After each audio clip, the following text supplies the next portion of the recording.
Assalamu alaikum. Now we are going to start chapter 15, which is relevant to the index number.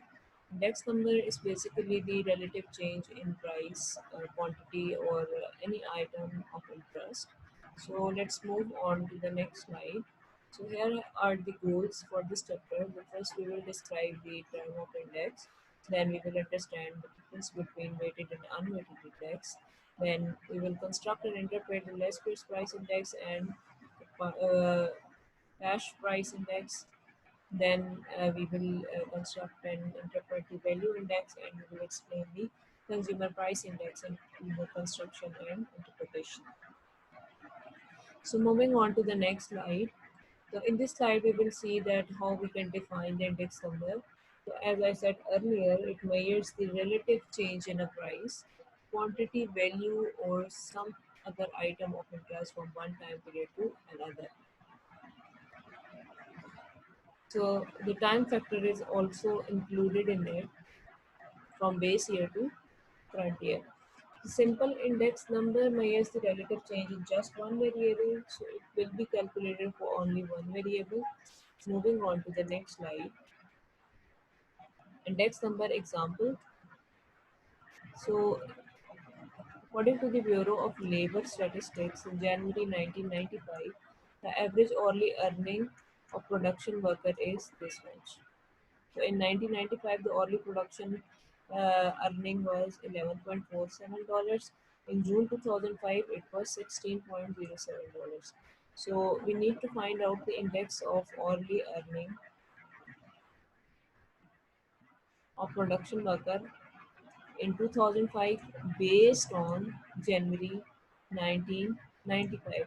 If you see the description of the question, here is the base year is 1995 and the current year is 2005. So we will divide these two averages and multiply with 100 and we will get the index. So the current year average is 2006 divided by 1995 is equal into 100, it is equal to 143.6. So the hourly index earning of 2006 is 143.6. So let's move on to the next slide. So this is the second example. So index can be used to compare the one item with another. So in this example, we are comparing populations for two populations index. So we have two provinces of Canada. First is British Columbia, and second one is Ontario. Uh, Ontario. So the two populations are given.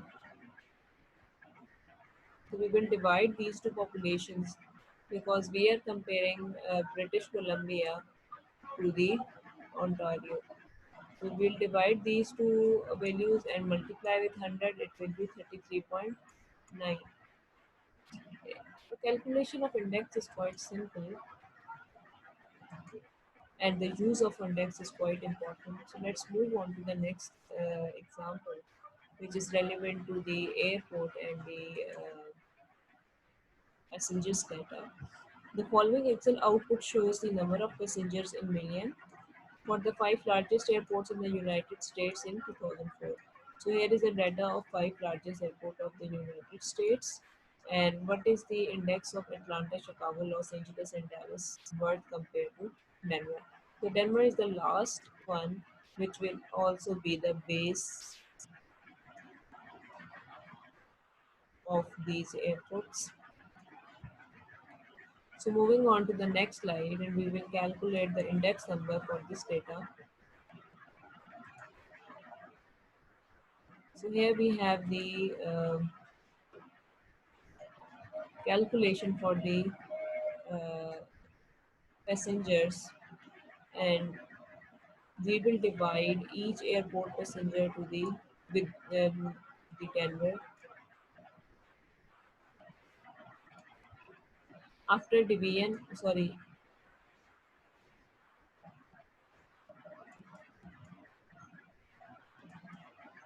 after division and the multiplication with 100, we will get this much index for each airport.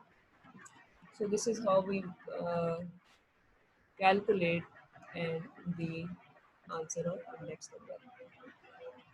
So let's move on to the next slide. Why convert data to indexes? So what is the need to convert the data to index? Because index is more convenient way to express change in a diverse group of items. This is the first point why data converted to the indexes. So the consumer price index is the best example for this because consumer price index includes the number of diverse item in a uh, basket of goods where consumer adds number of diverse goods and services into a basket and convert this those prices and those different measuring units into a one index number where the federal government used that number for tracking the inflation and the all over movement of consumer prices. So converting the data to the index also make easier to access the or follow the trends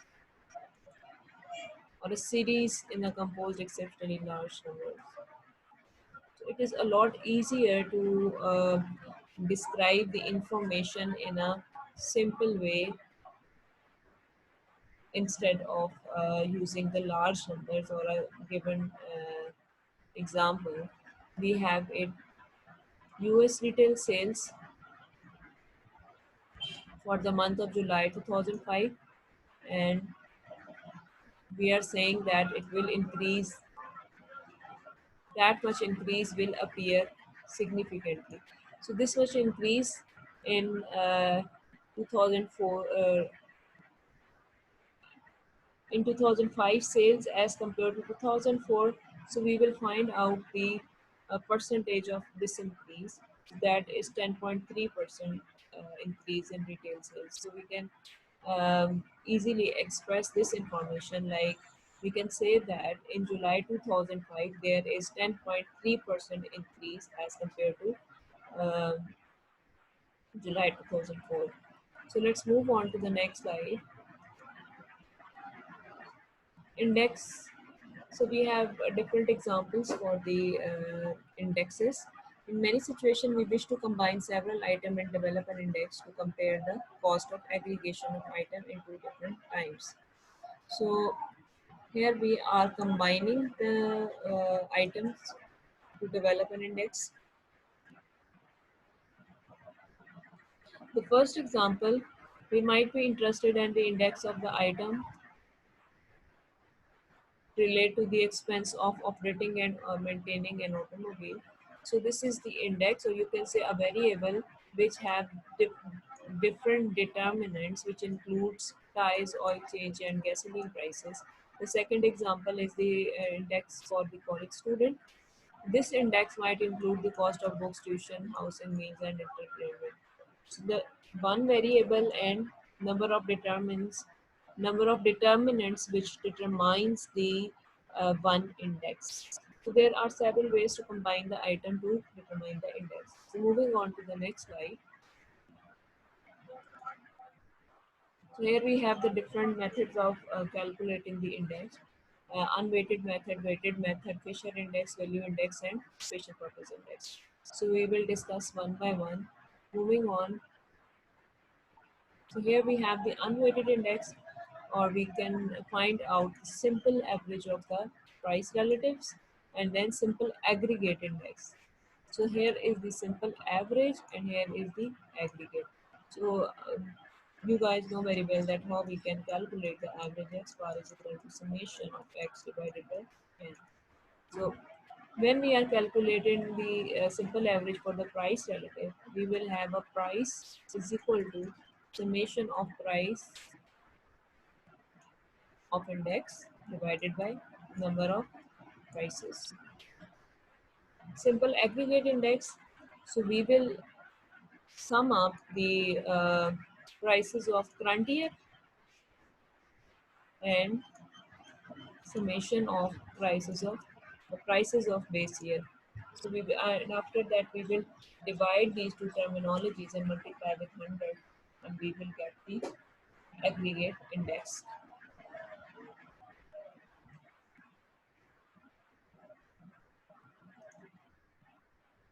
So Lespere versus Pash index. So this is the weighted index.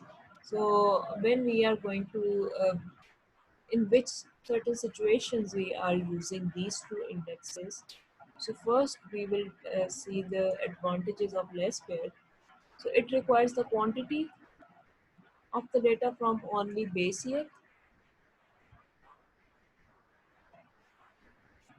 quantity from base year, okay. For Pesce, it your advantages because it uses the quantities from the current year.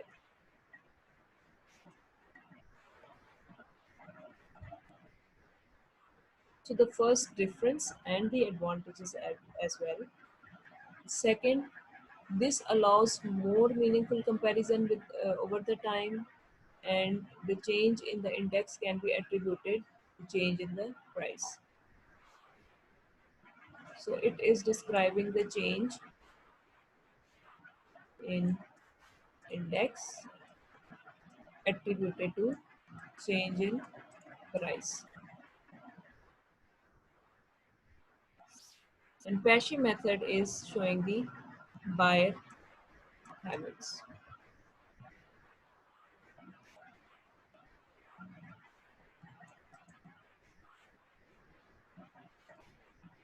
So these are the advantages.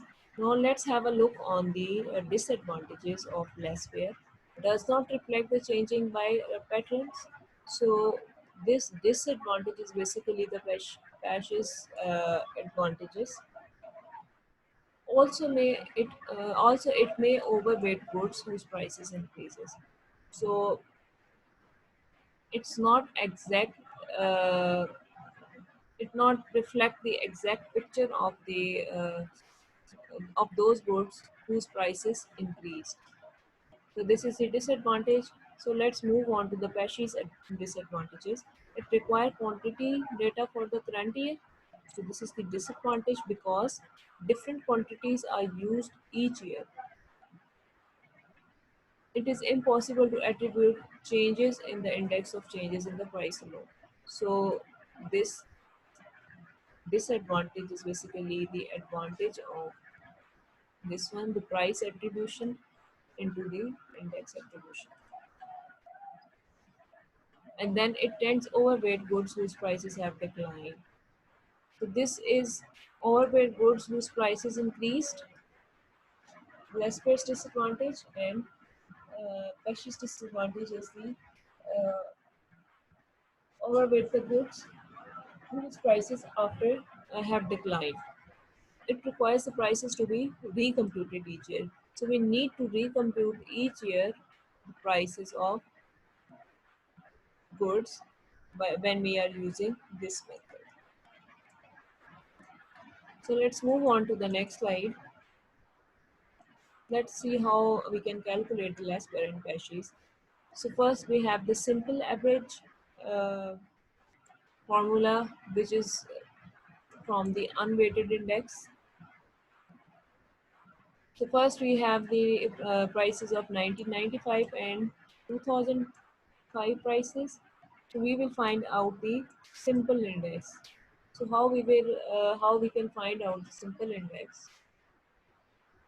We will simply divide the values 0.98 divided by 0.77, front year divided by base year into 100. We will get this value. After that, we will divide 1.84 divided by 1.85 into 100. So we will repeat this procedure, and at the end we will get this simple index values. After calculating the simple index, we will add up or sum up these values. So here we have summed up all the values divided by 6. So how we will calculate the average, or you can say the X bar of uh, prices. So at the end we will get a 108 point. So let's move on to the next slide.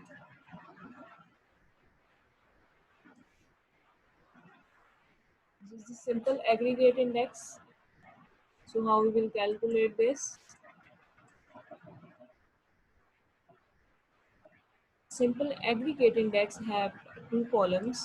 One is the base year, P naught, and this is the current year, PT, or current price. We will sum up the base year prices, which is 10.94, and then we will sum up the current year prices, which is 11.62. So we will divide the summation of current prices divided by the summation of previous prices and multiply by 100, and it's equal to 106. So let's move on. Here we have the index for the weighted index, less fair price index, and Pesci price index.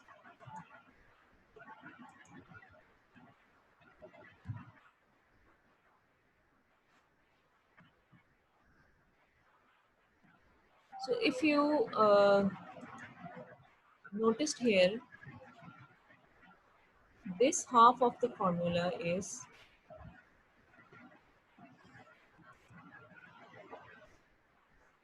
similar to the aggregate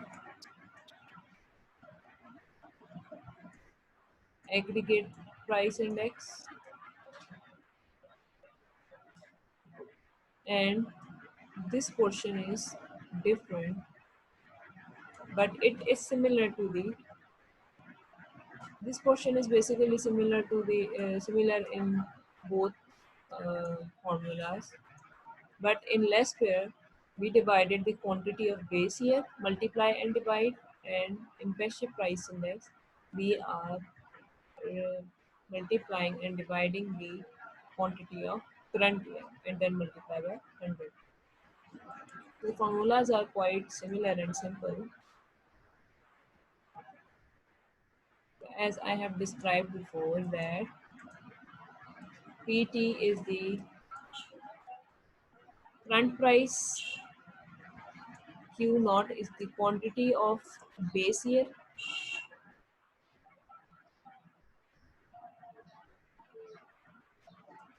PT is the, and P naught is the price of base year. So this is same as above, price of current year, quantity of current year, price of base year, then quantity of base year. So these are the definitions for these terminologies. So moving on to the next slide.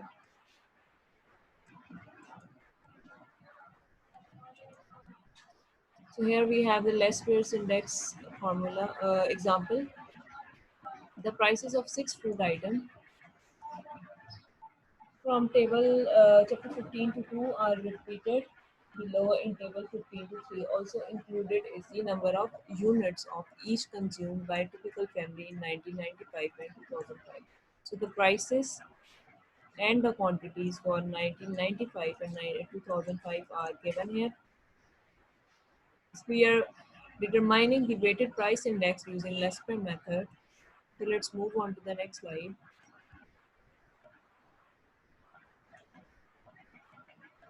This is the Excel output. First, we will multiply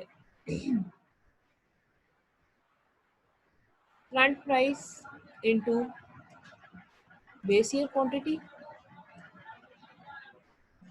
So here we have multiplied this and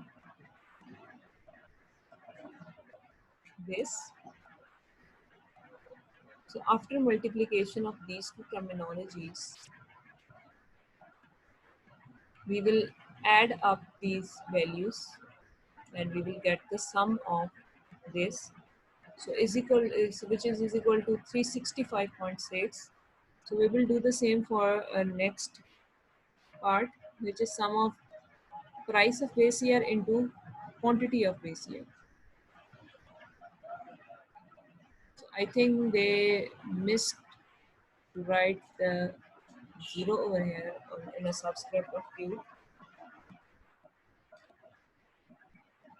No, no, it's fine. It's fine. No, it's actually they have made a mistake over here. This is the quantity for base year. So the second part is calculated here. We sum up these two values and then we will divide these two values into 100, which is equal to 108.8.